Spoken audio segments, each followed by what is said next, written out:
দিল্লিতে অবস্থান করা সাবেক প্রধানমন্ত্রী শেখ হাসিনার মোবাইল ফোন ব্যবহার বা বিবৃতি দেওয়া ভালোভাবে দেখছে না অন্তর্বর্তী সরকার। বৃহস্পতিবার এক ব্রিফিংয়ে এ তথ্য জানান পররাষ্ট্র মন্ত্রণালয়ের মুখপাত্র তৌফিক হাসান।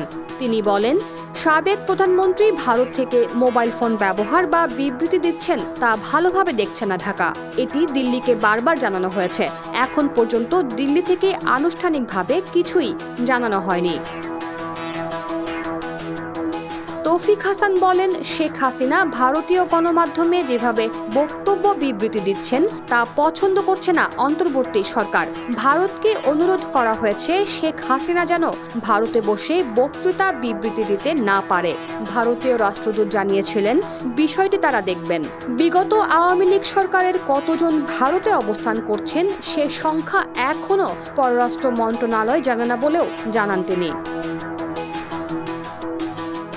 ৫ আগস্ট ছাত্র জনতার তীব্র গণ আন্দোলনের মুখে দেশ ছাড়েন শেখ হাসিনা। তিনি বর্তমানে দিল্লিতে অবস্থান করছেন। সরকার ক্ষমতাচ্যুত হওয়ার পর শেখ হাসিনার নামে দেশের বিভিন্ন স্থানে শতাধিক হত্যা মামলা হয়েছে।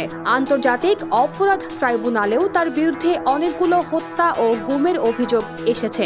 এসব অভিযোগের প্রেক্ষিতে শেখ হাসিনার নামে গ্রেপ্তারি পরোয়ানা জারি করেছে ট্রাইব্যুনাল। দেশ ছাড়ার পর শেখ হাসিনা এখনও কোনো দেশি বা বিদেশি গণমাধ্যমের সামনে আসেননি। তবে বাংলাদেশ আওয়ামী লীগের ভেরিফাইড ফেসবুক পেজ থেকে তার নামে বিবৃতি প্রকাশ করা হয়েছে। অন্যদিকে দলীয় নেতাকর্মীদের সঙ্গে তার কথিত কথোপকথনের অডিও সামাজিক যোগাযোগ মাধ্যমে ফাঁস হওয়ার ঘটনাও হয়েছে। আইন উপদেষ্টা ডক্টর আসিফ নজরুল জানিয়েছেন, শেখ হাসিনা সহ বিদেশে পলাতক গণহত্যার আসামিদের ফেরাতে শীঘ্রই ইন্টারপোলের মাধ্যমে রেড নোটিশ জারি করা হবে।